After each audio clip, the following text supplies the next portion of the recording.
conectarse a este primer diálogo de arquitectura y urbanismo.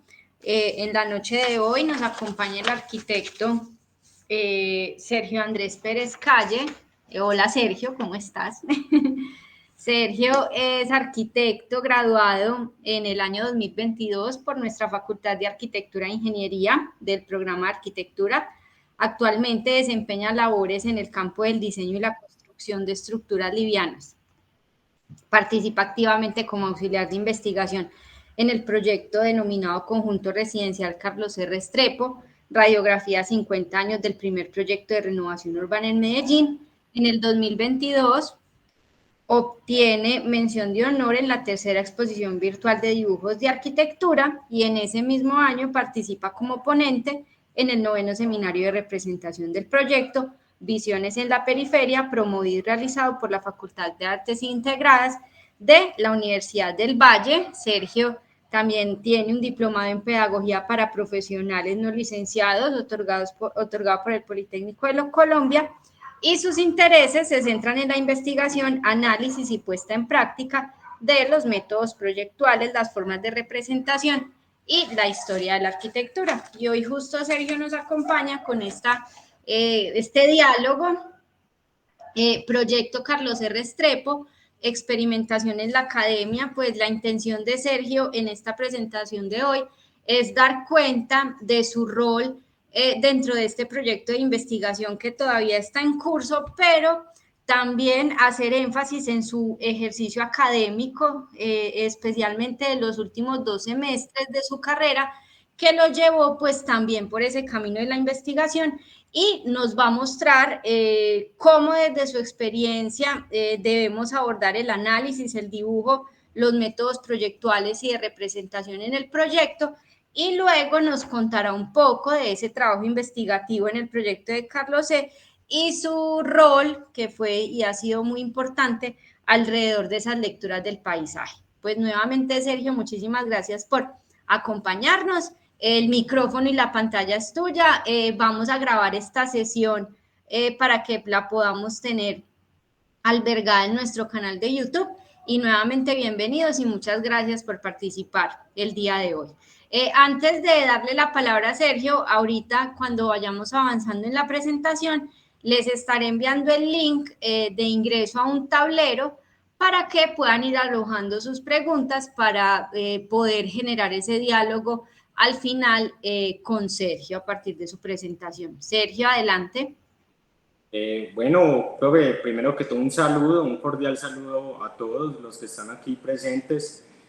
Para mí, sin lugar a dudas, es un honor y un privilegio poder estar aquí compartiendo este espacio académico.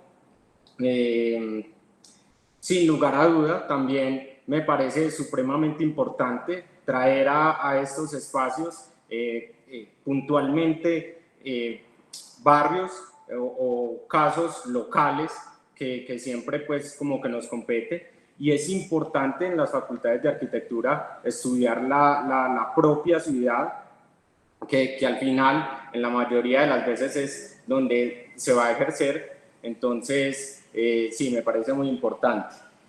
Voy a comenzar de una vez la presentación. Entonces voy a acá.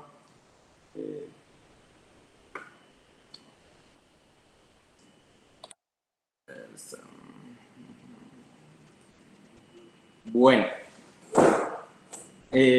primero sí quiero precisar la razón por la cual hoy específicamente hablamos de este proyecto y por qué traemos a este escenario académico el análisis de este barrio, Carlos C. Restrepo. Y es que se trata de una investigación, como le decía la profe Natalia en la presentación, se trata de una investigación actualmente en curso donde hacemos una radiografía urbana, arquitectónica y paisajística de todo el conjunto en sus diferentes etapas.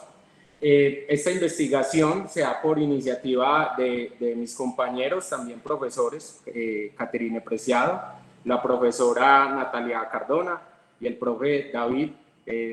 Todo el reconocimiento a ellos, porque inicialmente ellos son los que tienen pues como esa idea de estudiar este barrio y de fijar los ojos en Carlos C.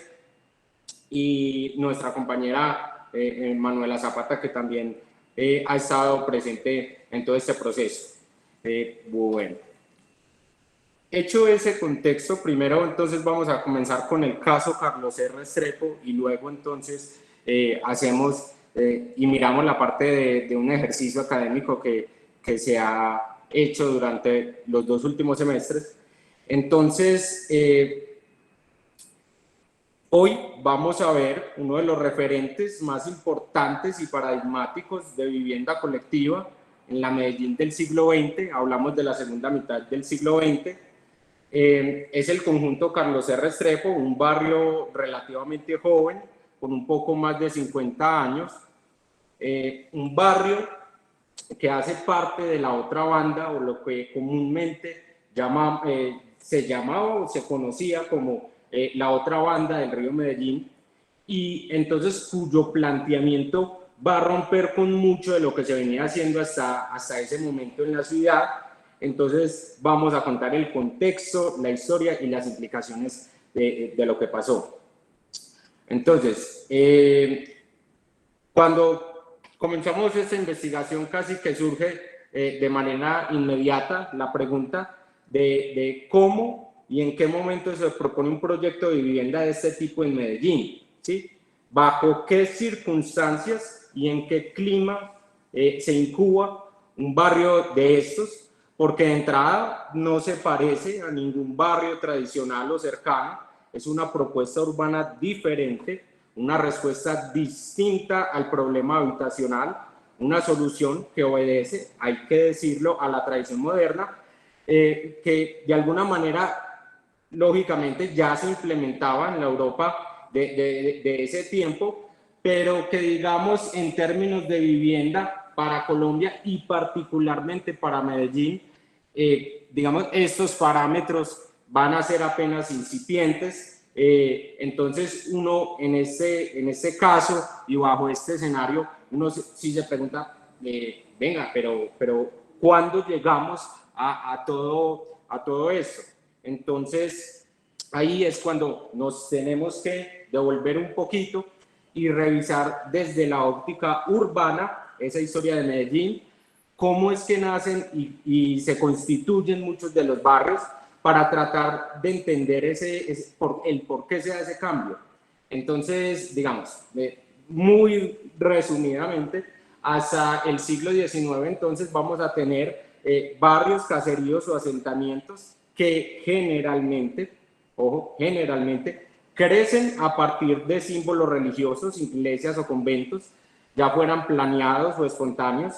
Ojo, importante, lo espontáneo siempre va a estar presente en la historia de Medellín, cualquiera que sea la época que la estudiemos, ¿sí? Entonces, aún en el siglo XX, muchos o más bien la mayoría de los barrios que se van a construir tienen como base lo tradicional.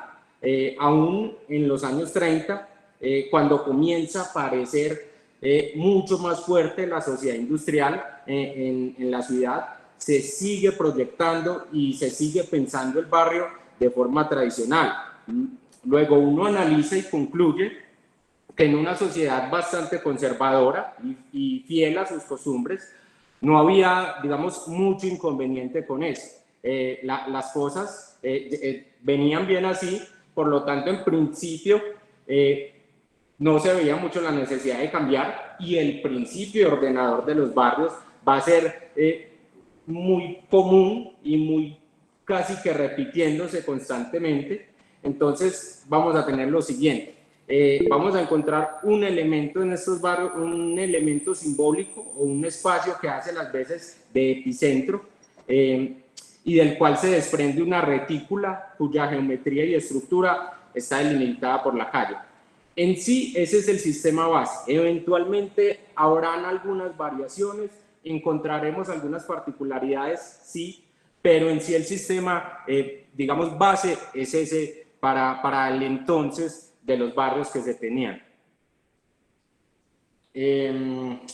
Entonces, durante el siglo XX se va a seguir creciendo de manera acelerada la industria, nacen nuevas empresas, producto de eso, crece y se fortalece la clase obrera. Esa clase obrera ya va a tener capacidad de endeudamiento, esto es muy importante para las políticas de vivienda, y en un contexto donde la cantidad y la calidad de muchas de las vías no era la más óptima y los medios de transporte tampoco es que fueran muchos o los mejores. Entonces, imagínense, con todo ese contexto y bajo todo ese escenario, los empresarios, muchos empresarios, sobre todo, pues hablamos de empresas muy consolidadas y grandes, veían mucho más viable construir un barrio cerca a la empresa que de alguna manera también le ayudaba a controlar un poquito ese personal laboral, y en ese propósito los empresarios encuentran a ese gran aliado, siempre protagonista y siempre importante también en la historia de Medellín, que viene siendo la Iglesia Católica. Y es entonces cuando todo esto se van consolidando muchos de los barrios bajo esta premisa.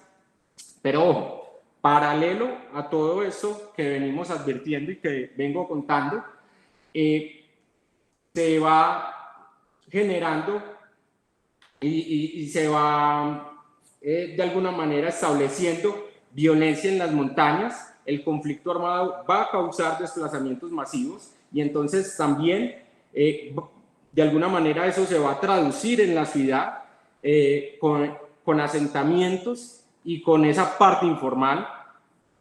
Entonces esto va a ser importante y va a seguir creciendo la ciudad. Se empiezan ya a notar entonces rasgos de modernidad, barrios como Laureles, Fátima o San Joaquín, que en estos momentos San Joaquín se va a llamar Los Libertadores, y ya nos comienzan a revelar de alguna manera un rumbo distinto. Particularmente en Medellín se va a dar esa transición de los ideales modernos de una manera muy difusa. Entonces, esa parte es importante. Ya entramos en una etapa donde el crecimiento entonces es tan desenfrenado, donde la cantidad de personas que están llegando a Medellín es tan masiva y tan acelerada, que entonces el problema ya no es si queremos o no continuar con los mismos trazados, con las mismas propuestas de vivienda. No, ya eso está hablado y debatido. El problema es que ya no se trata de un lujo, sino de una necesidad. Es que no es que queramos, sino que toca cambiar porque la cantidad de gente entonces que está llegando para este momento en Medellín es bastante. Entonces toca reorganizar las cosas. Carlos R. Restrepo nace como una apuesta por un planteamiento urbano-arquitectónico diferente y además nuevo para la ciudad, que tenía sus bases fundadas en múltiples posturas. Entonces, esa primera va a ser el espacio libre, la búsqueda del equilibrio entre el espacio libre y las edificaciones. Era una preocupación de los arquitectos proyectistas, pero al igual que hoy, eso va a suponer un reto cuantitativo y cualitativo, en esos momentos regidos por la normativa y exigencias del Instituto de Crédito Territorial.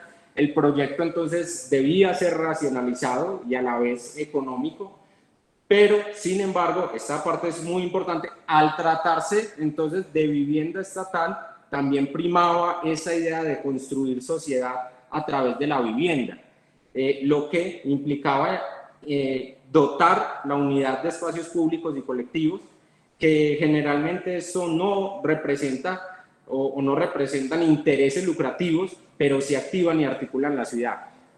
Lo segundo que comienza a cambiar es el tema de la calle y el sistema. Entonces, la calle va a perder esa función como el elemento ordenador de la estructura urbana y pasaría a ser más un componente servidor de entrada y salida del conjunto, ¿sí?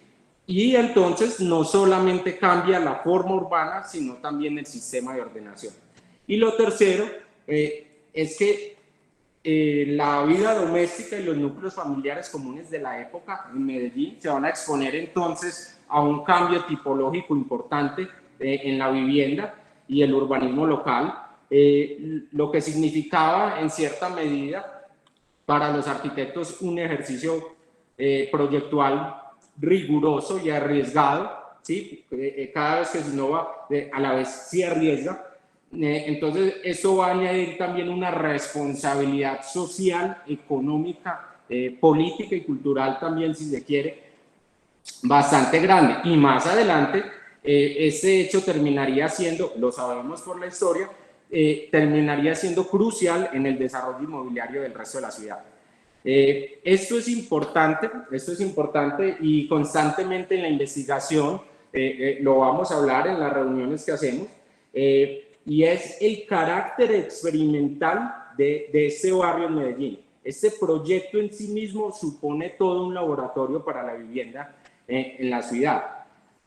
Entonces, en esas, tratando de entender no solamente del por qué ese orden en las edificaciones, sino también de qué pasaba por la mente de estos arquitectos durante los procesos de diseño y por qué se termina planteando este polígono y esta idea de una ciudad abierta.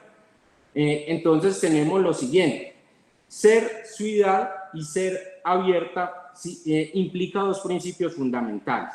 Entonces, ser ciudad implica encuentro y ser abierto implica diálogo.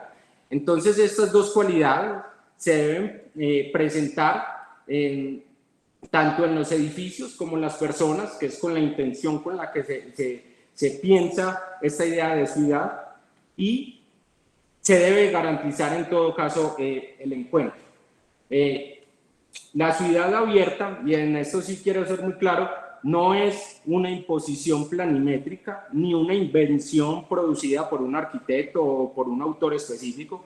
La idea de ciudad abierta entonces va a ser la consecución de muchas cosas que al final van a desencadenar en una postura diferente, un modo distinto de pensar la ciudad en la que va a prevalecer el dominio público y la idea de continuidad. En la ciudad abierta y también tiene que ver y está ligado a esos principios de la modernidad, y es que los edificios entonces tendrán una función no solamente programática, sino también espacial en la constitución de la ciudad, y entonces deberá ser parte de todo el proyecto urbano, interactuar con sus vecinos sin que eso implique, ojo, necesariamente que tengan que estar unidos o apilados físicamente, de manera que el conjunto edificatorio se va a articular es mediante el espacio libre. Entonces, de alguna manera ya vamos definiendo el sistema con el cual se ordena, cuál es esa base con la que se diseña este barrio, lógicamente con algunas variaciones y algunas excepciones. Recordemos además que este barrio lo diseñan 3 arquitectos diferentes, cada uno de estos en 3 momentos distintos, eso hay que dejarlo claro. Entonces, lógicamente, y eventualmente se presentan variaciones, pero digamos la base de todo es este sistema, y todos funcionan como en la misma lógica, y es el retiro a sus vecinos. Lo segundo es que la edificación entonces puede presentar varias de sus caras libres. El espacio libre es fundamental, sea privado, público o colectivo, y también se va a dar un tratamiento importante en la parte urbana. Se definen los jardines, se reduce notablemente el área de ocupación o huella de la edificación con respecto al área total del lote, y entonces tenemos también y se presenta esa idea de continuidad y prolongación e integración del paisaje natural con las edificaciones. Entonces, parte del análisis entonces nace de la técnica, del por qué esas formas elementales, que también son el resultado de esa infinita cadena de decisiones y posturas que acompañan a los arquitectos, diseñadores en la consolidación del proyecto. Pero entonces este aspecto sobrio y simple en el lenguaje arquitectónico también tiene su origen en el material, porque por un lado se tiene en cuenta entonces la modulación y geometría del volumen con el que se construye, en este caso el ladrillo, Y por otro lado, entonces vamos a tener el valor estético que adquiere el ladrillo, este material, y entonces empiezan a considerar sus propiedades físicas y visuales, pero en un principio esto va a ser apreciado es por los proyectistas, reconociendo entonces que este material también podía ser parte del lugar, componer parte del paisaje y no quedar oculto o recubierto por alguna capa que entre comillas le diera belleza, muy entre comillas. Se crea el escenario en el que se presenta el ladrillo a la vista para un proyecto de vivienda colectiva y renovación urbana en Medellín. Entonces, la simplicidad del ladrillo, un módulo tradicional y cargado de antigüedad, es la elección material de la obra. De alguna manera otorga carácter a las fachadas de Carlos C. Al quedar el ladrillo desnudo o totalmente expuesto, entonces se genera un contraste y una tonalidad particular en el espacio, logrando unidad material, homogeneidad, sin saturar ni adicionar elementos que de alguna manera ensuciaran esos edificios. Entonces, ya teniendo claridad en que la preferencia de los arquitectos por el ladrillo a la vista no solo se ciñe a un tema técnico, sino que también se reúnen y se valoran sus propiedades estéticas y compositivas, es importante aclarar que no siempre se consideró así. En Medellín, no sé, digamos, sí se utilizaba como sistema constructivo, pero no se apreciaba mucho esta técnica a la vista como un símbolo de identidad o estatus. Recién se empleaba y se dejaba expuesto en algunas edificaciones para ese entonces, sobre todo de uso público, pero la percepción, digamos, colectiva que en un principio generaba la utilización de ese ladrillo a la vista, y más aún para un proyecto de vivienda, no era muy favorable, no, digamos, no le ayudaba mucho. Su presencia en lo doméstico, de alguna manera, era un poco tosca o algo áspera, poco pulida a juicio de los primeros habitantes, residentes y transeúntes. Y de alguna manera, entonces, lo que pasaba es que daba la percepción en los locales de que los edificios no se encontraban totalmente terminados, al menos en la parte estética. Sus acabados no se van a asemejar en nada a las casas tradicionales de los pueblos antioqueños, eso está claro, ni a las suntuosas casas de sus vecinos, de Laureles, Prado, el estadio, que de alguna manera antes es una saturación de materiales en la fachada, y en este caso entonces no. Entonces este aspecto físico no se veía de alguna manera como muy bien para los habitantes en un principio, y de alguna manera también lo comparaban con las casas que en su informalidad no se podían concluir. Eso va a ser muy importante, pero luego entonces va a cambiar esa idea. La gente se va a ir acostumbrando a que este es un escenario pues también doméstico. De alguna manera esto también ocurre porque siempre la sociedad pues en sí antioqueña tiende pues como a tener cierta flexibilidad, a recibir ciertas cosas del exterior, ¿sí? Entonces, esto va a ser importante en el lenguaje técnico.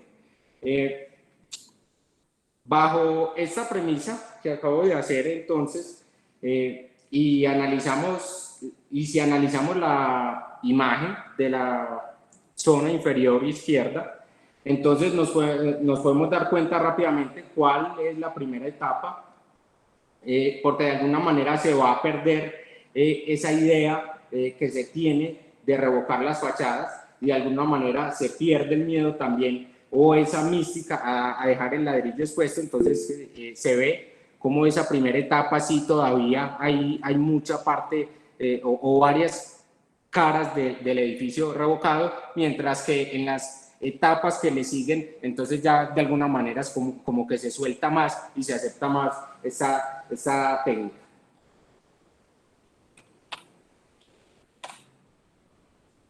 Bueno, llegamos a la parte de la actividad. Carlos C. Restrepo, sin lugar a dudas, se puede considerar un referente y un modelo pedagógico de ciudad, en la medida que siempre se puede aprender de él, porque causa y tiene como efecto muchas de las cosas que uno querría lograr en un proyecto propio, la atemporalidad y que la vida misma lo mantenga vigente. Es un proyecto con el que se plantea algo distinto para la época, de un Medellín que buscaba modernizarse, sin que eso implicara entonces perder la esencia de lo más profundo de las tradiciones y las costumbres. Entonces, conservar esa idea del jardín, del balcón, de la escala, del caminar, del encontrarnos como sociedad, y en eso siempre va a ser un constante referente Carlos C.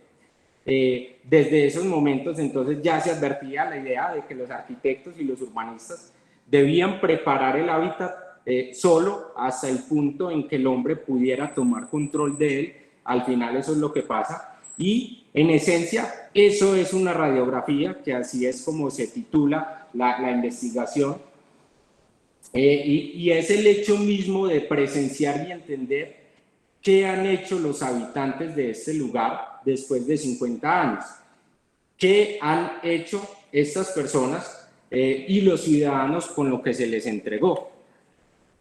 Entonces, de alguna manera también encontramos qué se ha cambiado, qué se mantiene y qué cosas han tenido que defender, las cosas que se han modificado de lo que en un principio se planeó y posteriormente se construyó. El paisaje y el lugar al final lo construyen las personas que lo habitan, y entonces por eso toca hacer como ese ejercicio de valoración presencial en el espacio.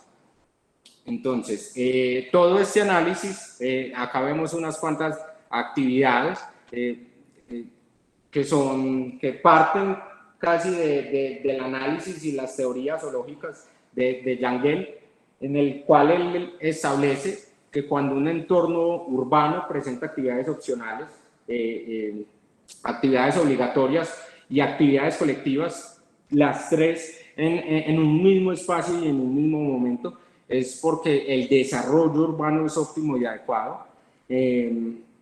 Entonces, esto es un poco de eso, pues no voy a entrar en detalle en cada actividad, quiero más como mostrar un poco de esa información gráfica que hemos obtenido durante la investigación.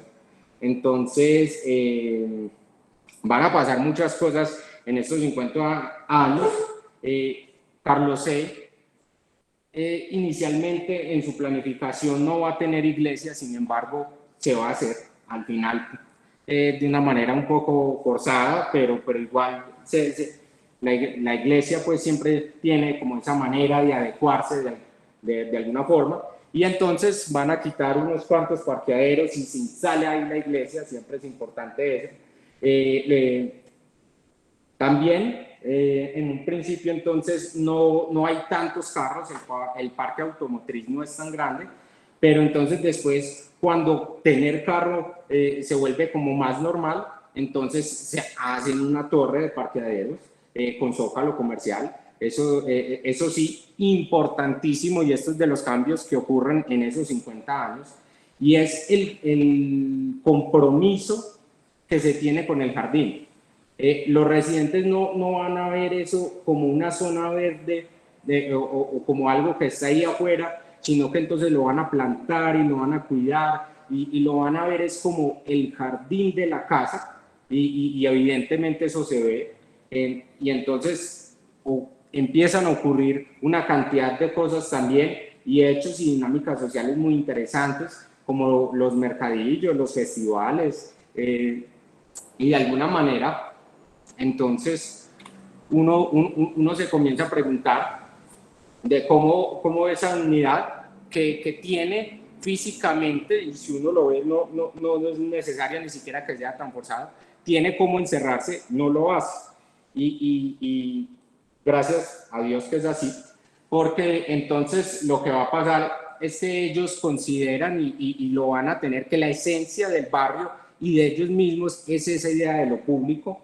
Tienen una idea de lo público muy diferente, Y entonces ahí es donde uno comienza a ver cómo sus habitantes, esos vecinos fundadores que ya son de edad, van a tener entonces esa relación en el mismo espacio con mucha de la población que habita estos espacios también, que es joven. Eso es importante. Carlos Restrepo se habita, no es necesario que usted viva o tenga un apartamento o pague un arriendo allá, sino que simple y llanamente las personas o transeúntes que pasan por ahí, población flotante, entonces también va a ser parte de este mismo barrio, ¿sí?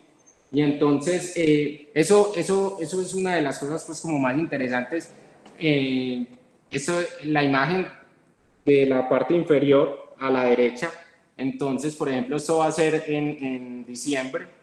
Entonces uno ve a esas señoras que son vecinas fundadoras y entonces se hacen en esta parte peatonal y comienzan cuadran sus adobitos y comienzan a hacer natilla y comienzan de alguna manera a repartirle natilla a la gente. Y entonces pues estas dinámicas normalmente uno no ve digamos en muchos barrios, sobre todo barrios que en un principio comienzan siendo pensados para la clase obrera, pero al final termina una clase de pronto un poquito más alta. Pero entonces, digamos, esta apropiación y esta significación que le van a dar las personas a los espacios siempre va a ser un motivo de estudio. Al final, entonces, más o menos lo que vamos a tener en este barrio, entonces, son 5 etapas. Entonces, la primera va a tener más ese lenguaje de la primera imagen, que va a tener, obviamente, partes de su fachada revocada. Sergio, sigues en la misma imagen, en la de los dibujos de los escenarios. No sé si ahí es allá. Bueno. Listo. Entonces en la imagen de la mitad vamos a ver más esa tercera y cuarta etapa. Más o menos ese es el lenguaje que va a manejar esas etapas. Y ya la quinta etapa, en la que diseña Laureano Forero, cambia. En esta se cambian muchas cosas. Es, digamos, la que más contrasta con el resto del barrio, sin embargo conserva muchas de las cosas, pero entonces también hay que entender que se hace en un tiempo diferente. Entonces ya comenzamos a ver el tema de las rejas, si comienza a encerrarse un poquito más, la portería como ese control digamos, al acceso. Tenemos que comprender en cierta medida también que en esa época entonces va a estar la violencia en Medellín al 100%. Entonces, de alguna manera, es casi obligatorio que comienza a generarse estos hechos y de alguna manera vemos que sí aumentan la cantidad de niveles de vivienda. Entonces, eso va a ser como lo que contrasta con el barrio. Pero a la vez, pues igual también tiene una buena lectura pues, del barrio y de alguna manera se adecúa y encaja muy bien como con el resto de esa dinámica. Bueno, ya al final, como para darle cierre al tema, Carlos C., entonces quedado como con esta reflexión de parte del trabajo que se ha hecho y es de Itziar González, que nos dice que dado que el camino de la percepción no es otro que el de la propia vivencia y experiencia, no tenía otra posibilidad de aprendizaje que el de sondear el mapa latente de la realidad invisible en cada uno de los proyectos o trabajos a los que la profesión y el territorio me fueron emplazando. Eso es un poco pues de lo que ha tocado realizar en la investigación. Sí es muy importante, esto es algo, no sé, colectivo, histórico, y es la poca documentación que tenemos de pronto de muchos de los barrios. Entonces, cuando la información que se encuentra es poca o inexistente, entonces toca es ir al barrio y como sacar muy como con las uñas toda esa información, pero igual esto siempre va a ser pues como una metodología muy interesante de aprendizaje y de estudiar los barrios. Bueno, y por último, esto es más, digamos, para enunciarlo, un ejercicio pedagógico que se ha hecho en los 2 últimos semestres, donde de alguna manera lo que hago es explicarle a estudiantes de primer semestre y del tercero la importancia del dibujo, del análisis y la representación, y de alguna manera para darle más argumentos a la hora de proyectar. Entonces, siempre me gusta como hacer ese énfasis en que no llegamos a la escuela de arquitectura como con la intención de formarnos como artistas o ser los mejores dibujantes, ni llegar al dibujo hiperrealista, sino simplemente utilizamos el dibujo es como una herramienta comunicativa y a la vez para poder entendernos muchas de las ideas que tenemos en la cabeza. Entonces, luego acá podríamos hacer todo un dibujo muy detallado de Torres del Parque. Sin embargo, lo que se hace es más hacer muchos esquemas que nos ayuden. No, no estás pasando las diapositivas, te quedaste en la última de Carlos E. Yo la vuelvo a pasar ahí ya. No, se sigue viendo la misma. ¿Qué será?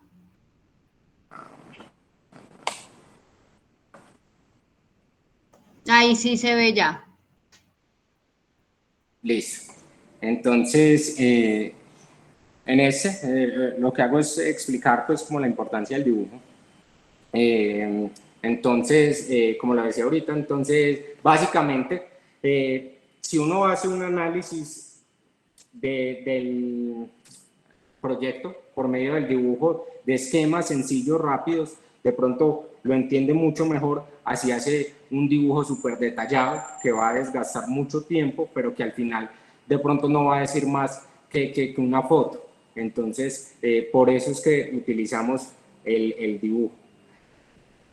La importancia de los análisis, entonces acá lo que hago es explicarle a los estudiantes de que no son ejercicios separados ni aislados, el análisis del ejercicio proyectual, porque es que muchas veces es como hago el análisis, pasa el primer, segundo parcial y ya me desentiendo de todo eso y comienzo a diseñar, sino que es un ejercicio unificado y siempre a la hora de proyectar lo hacemos es a través del análisis, y entonces en ese orden de ideas lo que hago es como explicarle cómo involucro yo en mi proyecto el análisis y cómo el análisis termina siendo digamos como toda ese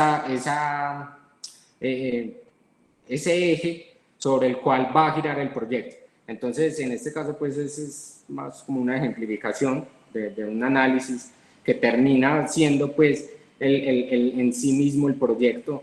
Entonces partimos de analizar actividades y de eso sacamos como esos hechos arquitectónicos, esos análisis del paisaje que a la vez también nos van diciendo de cómo sería entonces un futuro posible, cómo va a ser ese proyecto, el análisis técnico, que al igual que el paisaje también va a ser entonces como ese ejercicio a la vez analítico, a la vez proyectual, y de esa manera se va consolidando el análisis y el proyecto. Y el último que es representar, entonces más es cómo mostramos nuestras ideas, cómo de alguna manera comunicamos. Por eso, y el orden además no es aleatorio, y es primero debemos formarnos en proyectar, porque nada hacemos con representar muy bien un proyecto. Uno a veces, yo me quedo personalmente asombrado cuando uno ve unos renders y unas representaciones pues muy destacables, pero el proyecto Flow. Entonces sí, me gusta hacer mucho énfasis en esa parte, de que tampoco se trata de volvernos unos expertos en renderizado, sino que realmente llegamos a la escuela es a aprender a proyectar y a hacer una buena propuesta. Y de alguna manera ese es como un poco de esa labor académica también que se ha venido realizando, explicarle de pronto al estudiante que muchas veces también en la representación no es necesario lo más complejo o enredado, sino que muchas veces lo más simple, la forma de organizar la información de una manera simple muchas veces es la más entendible y bueno, básicamente eso ha sido como parte de ese ejercicio que se ha venido haciendo. Listo.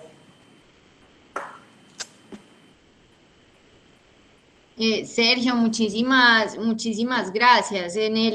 Cuando di el resumen o la introducción a la presentación, lo hice al contrario, pero pues creo que cierras con esa reflexión. Aquí en el tablero hay una pregunta, nos dicen, me gustaría saber cómo fue el proceso que tuvo para lograr dibujar bien los proyectos y luego ser capaz de narrar a partir de lo gráfico. ¿Y qué recomendaciones le das a los que están empezando?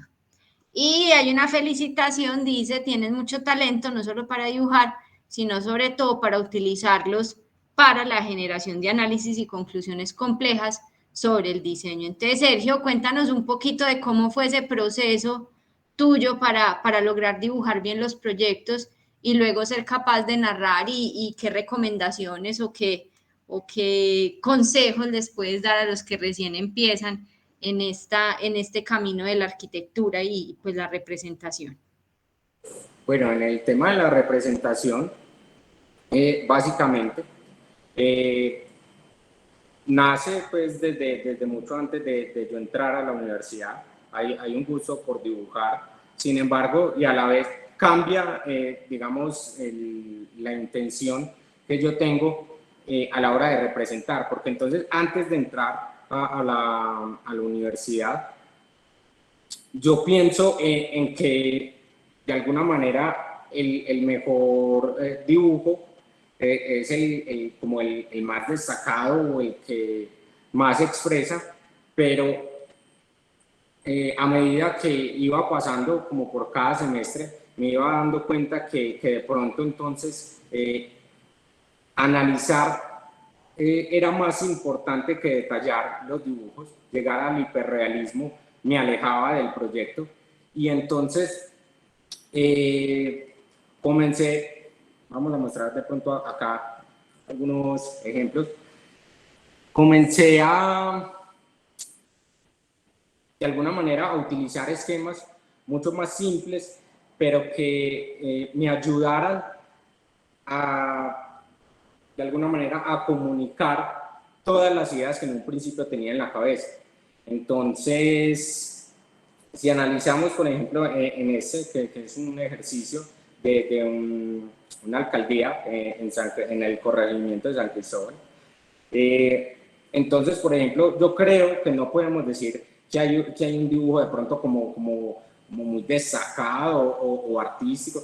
Es más una cantidad de esquemas y entonces utilizamos secciones isométricos, diagramas, cortes, para de alguna manera empezar a entender todo eso que en un principio es tan abstracto. También tiene que ver un poquito entonces como con esa sensibilidad, con ese tema de saber mirar, saber observar, porque muchas veces cuando vamos al lugar lo que hacemos es simplemente como visitar, tomar las medidas, pero no nos damos cuenta de muchas cosas. En este caso, por ejemplo, uno de los propósitos que tenía la alcaldía, que quedaba justo al lado del parque, era extender digamos, ese espacio público pero entonces uno no extiende el espacio público únicamente de manera física con el material y con un adoquín, sino también entonces teniendo en cuenta lo humano. Entonces, ¿qué actividades son las que se hacen y que de alguna manera la persona, los habitantes no sepan el límite entre el parque y la alcaldía, sino entonces de que sea una prolongación del espacio público? Entonces ahí comienza lo que digo y advierto, el tema de la sensibilidad, ver esas actividades, dibujarlas, ¿sí? Al dibujarlas entonces uno comienza a soltar un poquito y a entender, y a la vez miremos en los esquemas de la parte de arriba, entonces, que se comienza casi que de una vez a pensar ya en espacialidades, en la arquitectura. Entonces, cómo esas actividades se traducen en la arquitectura. Y acá sí que más.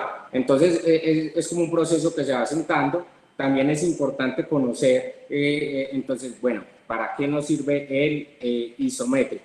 Entonces, nos permite ver tridimensionalmente el espacio y entender en cierta medida las actividades. En este caso, por ejemplo, las perspectivas, pues lógicamente para el paisaje. Entonces, también es un poquito como ir encontrando la funcionalidad que va a tener cada esquema, pues los cortes, para de alguna manera entender la relación que va a tener el proyecto con la topografía, aquí que es tan importante, que es una ladera. Entonces, es un poquito como eso, no es tanto de pronto como enseñar a dibujar, sino de pronto entender por qué es importante el dibujo. Y en esa medida uno ejercita y cada vez va cogiendo como más agilidad. Es básicamente como eso.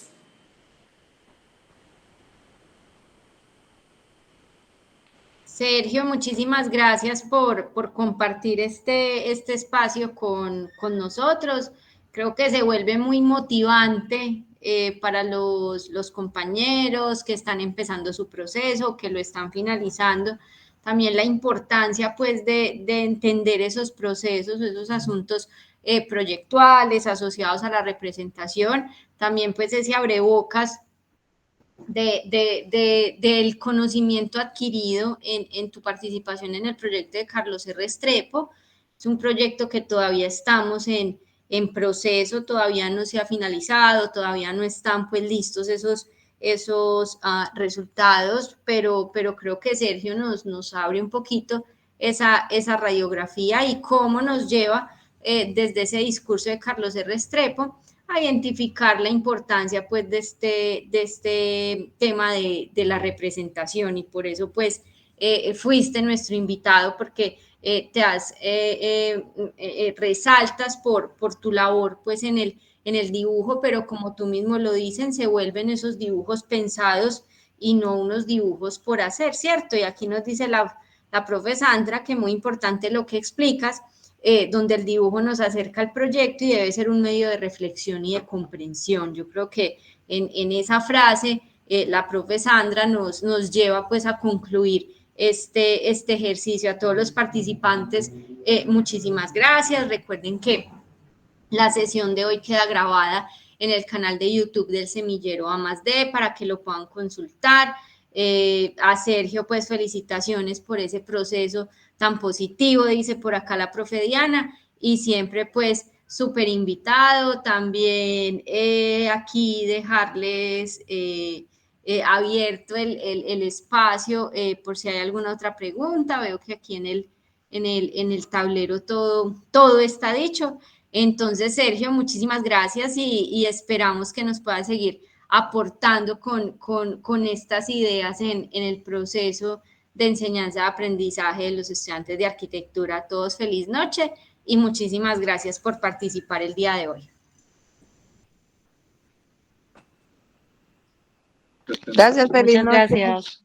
Que estén muy bien. Chao, Sergio, mil gracias. Chao, Sergio. Estuvo genial. Muchas gracias.